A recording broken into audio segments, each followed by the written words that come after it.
O vídeo a seguir não se trata de recomendação de compra ou venda de ativos. Nosso conteúdo tem caráter educativo e informativo.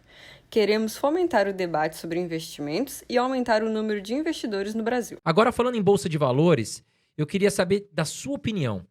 Quais ações, nesse momento, que estão baratas e têm potencial aí de valorização para 2022? Você falou da Prio, acho que é uma ação que você gosta, né? Com certeza. Tem muita coisa barata na Bolsa. E como que eu procuro as ações, basicamente? Uma empresa que cresce bastante, que é o mesmo se você fosse investir numa padaria, sei lá, num podcast, você vai investir numa, sei lá, qualquer coisa. Você quer uma empresa que cresça, óbvio, que seu dinheiro cresce a longo prazo, né? Os resultados aumentam. E você quer o risco baixo, né? Você fala, cara, você investe nisso aqui, mas é, sei lá, uma boca de fumo. Você fala, cara, risco alto, né? Então, Sim. talvez Mas o tem crescimento gente que tá forte... investindo, isso que é pior. Tem gente que tá dando dinheiro aí. Sempre tem, né?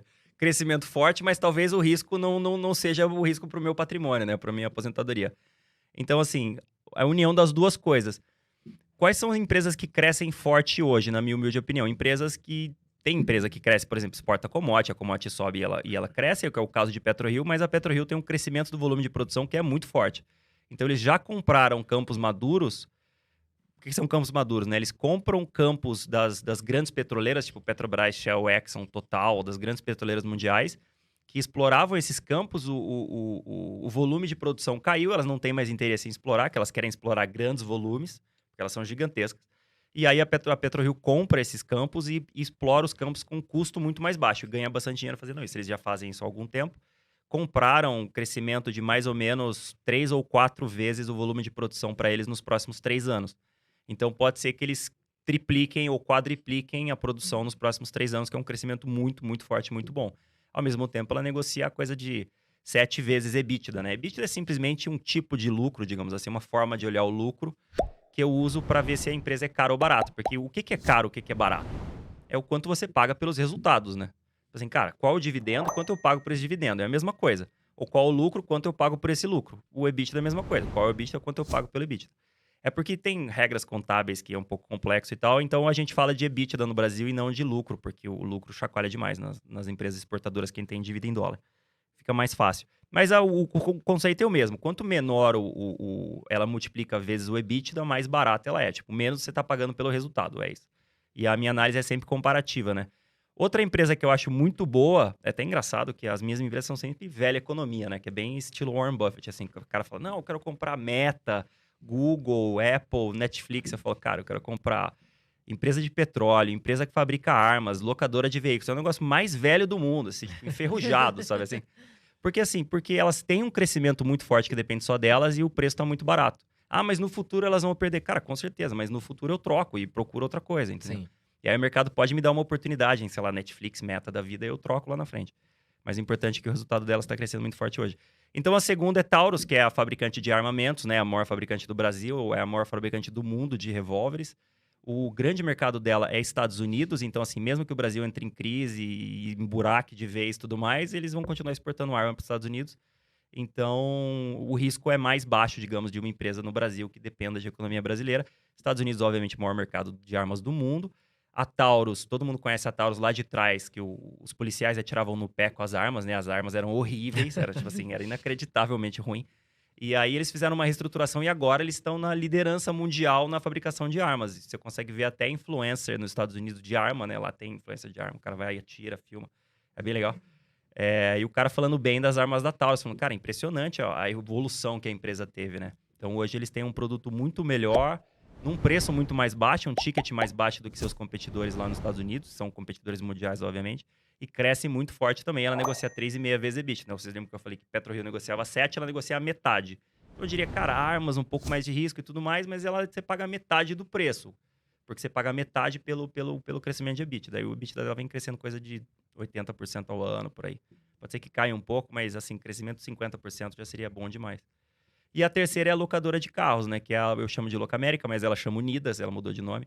Ela se juntou com uma outra empresa e começou a se chamar Unidas, que vai, inclusive, se fundir, vai não, né? Pode ser que se funda com a Localiza, então as duas maiores vão se fundir. E um mercado que tamanho é documento. Por quê? As locadoras até foram criadas dentro dos bancos e dentro das montadoras lá atrás. Por quê? Porque é um negócio muito intensivo em capital, você tem que comprar os carros. Então, para comprar o carro, você precisa do quê? Do carro e do dinheiro para pagar o carro, obviamente. Então, o banco tem o dinheiro barato e a montadora tem o carro barato. Então, essas são as duas grandes vantagens competitivas das montadoras, por isso que as grandes dominam o mercado, né? Porque elas conseguem alugar o carro, né? Fornecer o carro para aluguel das pessoas, da gente, a um custo mais baixo do que as locadoras pequenas, porque as pequenas pagam mais caro no carro e pagam mais caro no dinheiro, né? O custo do empréstimo é mais alto. E ela também vem crescendo muito forte por causa de economia de compartilhamento. A gente estava falando que a gente veio de Uber para cá hoje, né? Então, os Ubers alugam os carros das locadoras. Então, o que era lá atrás uma ameaça para o mercado das locadoras, que era, putz, o Uber vai entrar, então o cara vai alugar menos carro. Na verdade, as locadoras falaram, cara, mas e se eu compro o carro e alugo pro cara do Uber, entendeu? Eu facilito a vida dele e aí eu compro mais carro. Exatamente, a e mais montadora- barato, né, mais pra barato. eles. Eu tenho um desconto com a montadora, né, para comprar mais carro. Eu compro um monte de carro para fornecer para os Ubers. Então é isso. Então essa economia do compartilhamento, Airbnb, Uber e tudo mais, também beneficia as locadoras. Por quanto tempo? Cara, não sei. Por enquanto ainda está crescendo bastante.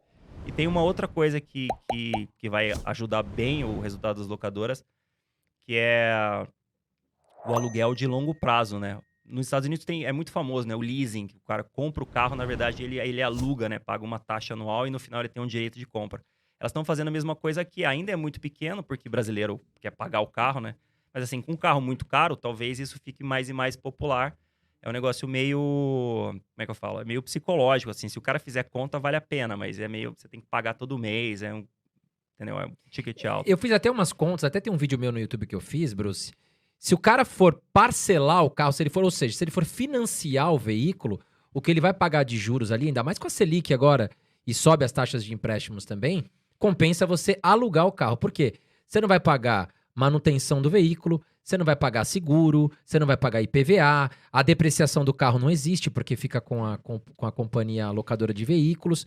Então, se você pensa em comprar um carro e financiar, vamos supor, você vai dar 20% de entrada, vai financiar 80%, é tanto juros que você vai pagar, faz as contas, liga em alguma empresa, a gente não vai fazer propaganda aqui nenhuma, mas liga em alguma empresa, cota quanto que custa o aluguel mensal, porque numa dessa, vale a pena você deixar o teu dinheiro paradinho ali, Selic chegando a 12%, mais fácil você deixar rendendo, e aí você não precisa tirar empréstimo financiamento, né, Bruce? Acho que é de fazer conta. Pega o Tem dinheiro, a gasolina, viu, gente? A compra o gasolina. nível. Não, mas a gasolina é aí- custo do É carro. custo da pessoa, mas se você for comprar um carro, lembre-se, é manutenção, é revisão, é gasolina. Então tem um monte de coisa, não é só o carro. Não, sim, mas o ideal, Carol, desse negócio é porque se você aluga, Você não paga, toda essa você paga questão você sorte, sabe. não te paga Isso, seguro, exato. não paga, Paga não, mas o que eu seguro. digo é que a pessoa que compra o carro, ela também tem que saber já do a mais, né? E a gasolina, tudo sim, isso. ainda mais a Porque tem gasolina amiga tá minha cara que hoje. fala assim, ó, eu comprei um carro tal, carro Porsche, esses carros. Mas daí depois você tem que conseguir compensar o carro, viu, gente? Porque não dá, né? Paga uma parcela e devolve, não dá certo isso aí. Acontece, viu, gente? Com certeza. Acontece. Compra o o carro e deixa na garagem, manter né? o carro é caro. Tem cara que compra o Porsche e não consegue abastecer o carro. Então, cuidado, senão vai ficar tipo o aquário ali. Vai ficar empurrando. vai ficar parado na sua casa. Muito obrigado por assistir até aqui. Estes são alguns vídeos que vão potencializar seus investimentos.